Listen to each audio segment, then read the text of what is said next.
कैलाश महादेव मंदिर में इस वक्त हम मौजूद हैं और आप इस वक्त जो मेरे पीछे देख रहे हैं ये बालाजी धाम मंदिर है।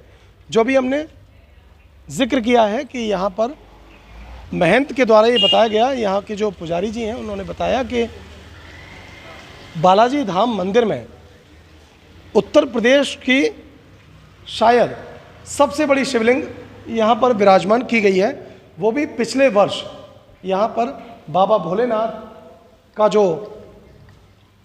विग्रह है, आप देखिए कि जो पिंडी स्वरूप में पशुपतिनाथ जी के रूप में यहाँ पर बाबा की शिवलिंग यहाँ पर स्थापित की गई है पिछले वर्ष ही।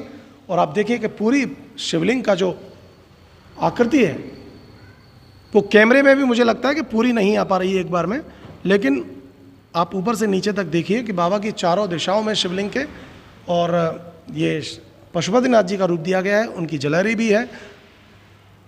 जलहरी को नंदी के स्वरूप में, नंदी जी के मुख के रूप में जलहरी का मुख दिया गया है। नीचे सर्प का आकृति दी गई है, नीचे सर्प की आकृति, और ऊपर भी जिस तरह से पूरी जो शिवलिंग की जो आकृति है, आप देखिए कि हमारा प्रयास यही है कि आपको बाबा भोलेनाथ के श्रावण मास में सुगम से सुगम और अच्छे दर्शन कराने का हमारा प्रयास है कि आपको बाबा भोलेनाथ की कृपा दर्शन मात्र से ही प्राप्त हो सके। ज़रा जूम करके दिखाइए कि बाबा की शिवलिंग में जो आकृतियाँ हैं वो ध्यान स्वरूप में है। पशुपतिनाथ जी के रूप में यहाँ पर शिवलिंग स्थापित की गई है। और यहाँ के महंत जी भी मौजूद हैं। महंत जी, स्वागत है आपका। क्या नाम है आपका? निखिल गिरी गोस्वामी। निखिल जी, स्वामी जी की जिस तरह से शिवलिंग जो स्थापित की गई है ये कितनी वर्ष पुरानी है? जैसे कि बता रहे हैं कि पिछली साल ही की गई है। साल सावन में। तो इसका पूरा क्या है वर्णन जरा बताइए। आपका जो अब मेला आ रहा है तीसरा वाला कैलाश का, 1 साल हो जाएगी। तो यानी कि पिछले वर्ष श्रावण मास में ही इनकी स्थापना हुई। जो कैलाश का मेला होता है उसी दिन स्थापना हुई। उसी दिन स्थापना हुई थी इनकी। तो अभी यानी आने वाले सोमवार को इनको 1 वर्ष पूरा होने वाला है जी। तो आपके मन में ये विचार कैसे आया कि इतनी बड़ी शिवलिंग यहाँ पर विराजमान की? ये बाबा के भक्तों ने ही किया है। मान तो इजाज़त ली थी तो उस तरीके से हमने बोला क्या हम कराते हैं। तो बाबा के 2-4 भक्त थे ऐसे जिन्होंने बोला तो करा दी। तो ये यानी कि मंदिर की तरफ से स्थापित नहीं की गई बल्कि बाबा के ही मंदिर के ही भक्त थे। मंदिर के भक्त थे। तो मतलब भक्तों के द्वारा इस शिवलिंग को स्थापित करवाया गया है। जी।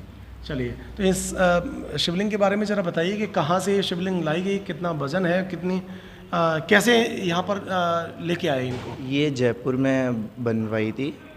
अच्छा। जिसमें 4 महीने लगे थे इसे बनाने में। और इसमें 15 टन से ज़्यादा वजन है और ये 11 फीट की है। 11 फीट ऊंची है और 15 टन से ज़्यादा वजन है। जी।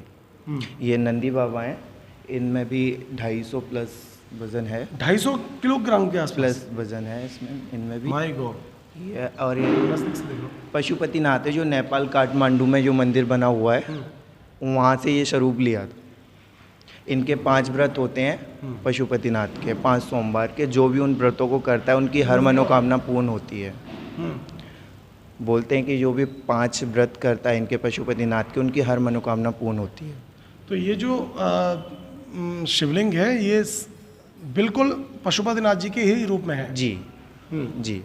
जैसे वहाँ पर नेपाल में पशुपतिनाथ जी विराजमान है उसी आकृति में यहाँ पर विराजमान जी। है। और वहाँ छोटा सा रूप है थोड़ा, ये बड़ा कर दिया है। चलिए, और अंदर हनुमान जी का मंदिर है। यहाँ पर पंचमुखी महादेव का मंदिर है।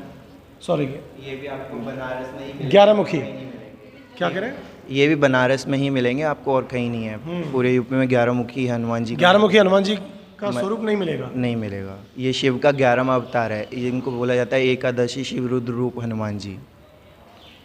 जो एकादशी शिव रूप जी रुद्र हनुमान जी। जी। तो ये महंत जी बता रहे हैं कि हनुमान जी के पंचमुखी हनुमान जी के दर्शन हो सकते हैं, लेकिन 11 मुखी हनुमान जी के दर्शन होना बड़ा दुर्लभ है, क्योंकि 11 मुखी हनुमान जी सिवाय बनारस यानी वाराणसी के कहीं भी मौजूद नहीं है। मैंने सुना है, मैंने देखा नहीं है कि बनारस में है या नहीं, लेकिन सुना है। लेकिन 11 वैसे भी अमूमन जाहिर सी बात है कि 11 हनुमान जी का स्वरूप देखने के लिए बहुत कम मिलता है। यहाँ पर हमारे साथ श्रद्धालु भी मौजूद हैं। क्या नाम है आपका? राकेश शर्मा। राकेश जी, आप दर्शन करने के लिए आए हैं, तो श्रावण का मास चल रहा है, तो आप निरंतर यहाँ पर आते हैं, कैसे जरा बताइए। नहीं, मंगल के दिन और शनिवार के दिन आता हूँ। केवल मंगल के दिन आते हाँ, बालाजी इसी मंदिर में आते हैं? जी जी जी, बालाजी बाबा के दर्शन करने आता हूँ। तो यहाँ पर बालाजी मंदिर के जो दर्शन करने आप आते हैं, तो क्या ऐसे कितनी संख्या में यहाँ पर लोग आते हैं, कितने लोग यहाँ बहुत पर? भीड़ होती है, बहुत भीड़। मंगल के दिन, शनिवार के दिन बहुत भीड़ कब होती से आप आ रहे हैं? है। मैं तो काफ़ी समय से आ रहा हूँ। लगातार आप आते हैं? हाँ हाँ, हनुमान जी की कृपा मिल रही है आपको? जी जी जी। चलिए, माता जी क्या नाम है आपका? प्रभागिरी। अच्छा माता जी, यहाँ पर बालाजी महाराज के मंदिर में लोग लगातार श्रद्धा लेकर बाबा के चरणों में आते हैं, तो कितने यहाँ पर भक्त आते रहते हैं। जैसे अब तो ये प्राचीन मंदिर है, उस हिसाब से सारे दिन भीड़ भाड़ सी रहती है। और जो भी परेशानी होती है वो सबकी कटती हैं बाबा की कृपा से।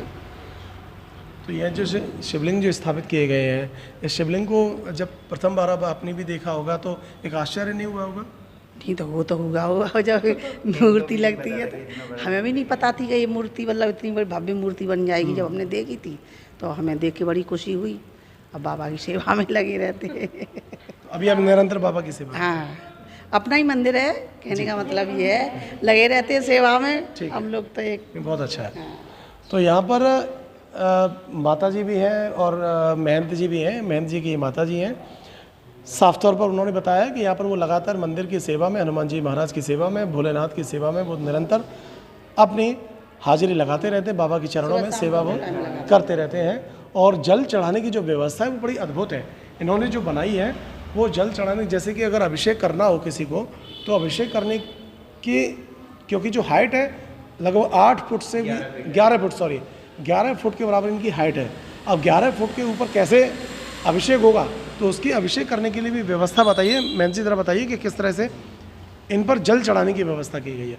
देखिए यहाँ पर ये जो वाल्व लगाया गया है, ये वाल्व है, और यहाँ पर आप देखिए ऊपर से जल आएगा। ऐसे व्यवस्था इनकी की गई है, जैसे कि यहाँ से नीचे से वाल्व लगाया गया है, नीचे से वाल्व लगाया गया है, और पूरी नल की जो फिटिंग लगाकर और अंदर से जो फिटिंग की गई है, पाइप निकाला गया है, और उसमें फुहारा लगा हुआ था, लेकिन फुहारा किसी कारण से वो अभी काम नहीं कर रहा है, इसीलिए भी खोल दिया है। तो वहाँ से जल सीधे भोलेनाथ के ऊपर विराजमान होता है, और यहाँ पर नंदी के मुख में से, नंदी महाराज के मुख में से निकलते हुए नीचे गिरता है। ये गौमुख है, गौमुख में से निकलते हुए यहाँ पर नीचे प्रवाहित होता है। जी, यहाँ पर बालाजी महाराज का मंदिर है, और इस मंदिर से जुड़ी कितना पुराना ये मंदिर है और क्या इसकी लोक मान्यता है, जरा बताइए। ये महंत हमारे प्रकाश गिरी जी पापा जी हैं, जो कि मेहंदीपुर बालाजी है। महंत किशोरपुरी जी जो पापा के सगे मामा हैं। तो पापा जी 7 साल की उम्र से वहीं सेवा करते थे, मेहंदीपुर बालाजी में। मेहंदीपुर बालाजी में बाबा की कृपा हुई थी, तो यहाँ आकर स्थान दिया बाबा को। तो जैसे वहाँ परेशानियाँ आती हैं, तो यहाँ भी पापा ने भी कई बार किया है, और अब भी आते हैं, लोगों की परेशानियाँ हटती हैं, तो लोगों की परेशानियाँ भी सुलझ जाती हैं। और वहीं की अखंड ज्योति जली हुई है मेहंदीपुर बालाजी। कहाँ पे है? अखंड ये मेहंदीपुर बालाजी। देखिए, आप जो सामने ये ज्योति देख रहे हैं, वो अखंड ज्योति मेहंदीपुर ठीक सामने, थोड़ा जूम करके दिखाइए। नहीं, कोई बात नहीं। जिस तरह से ये जो ज्योति है, इस वक्त आप जो ज्योति के जो दर्शन कर रहे हैं, ये आप मान के चलिए कि निरंतर 27 वर्षों से लगातार ये ज्योति जल रही है। और ये जो ज्योति है वो मेहंदीपुर बालाजी यानी कि राजस्थान में स्थित मेहंदीपुर बालाजी धाम की ये ज्योति यहाँ पर निरंतर पिछले 27 वर्षों से जल रही है। और हनुमान जी की सेवा में ये पूरा परिवार यहाँ पर लगा हुआ है। सामने जो आप तस्वीर देख रहे हैं, ये महंत निखिल जी जो हमारे साथ इस वक्त मौजूद हैं, जिनसे हम बात कर रहे हैं, उनके ये पिताजी की तस्वीर है। क्या नाम था इनका? प्रकाश आनंद गिरी जी। ये जो आप तस्वीर देखें, इनका नाम है प्रकाश आनंद गिरी जी, जो अपनी 7 वर्ष की उम्र में ही और मेहंदीपुर बालाजी में जाकर उनकी सेवा करना शुरू कर दिया और निरंतर बालाजी की सेवा करते रहे और बालाजी की उनके आशीर्वाद से वो यहाँ पर इन्होंने हनुमान जी को विराजमान किया और हनुमान जी के साथ सामने सेम उसी तरीके से बनाए जैसे उसी तरीके से ही मेहंदीपुर बालाजी सामने राम दरबार है ना, ऐसे ही ये राम दरबार है। ये आपके भैरव बाबा हैं और ये पीछे प्रेतराज सरकार है, वहाँ पहाड़ों की वजह से ऊपर है पीछे ही, ऐसे ही ये पीछे है प्रेतराज सरकार, जो भूत प्रेत होते हैं ना, अच्छा उनके सरकार। चलिए, तो यहाँ पर बालाजी मंदिर में हम मौजूद हैं और तमाम चीज़ें, तमाम बातें मंदिर से जुड़ी हुई और ज्योति से जुड़ी हुई बात इन्होंने बताई है।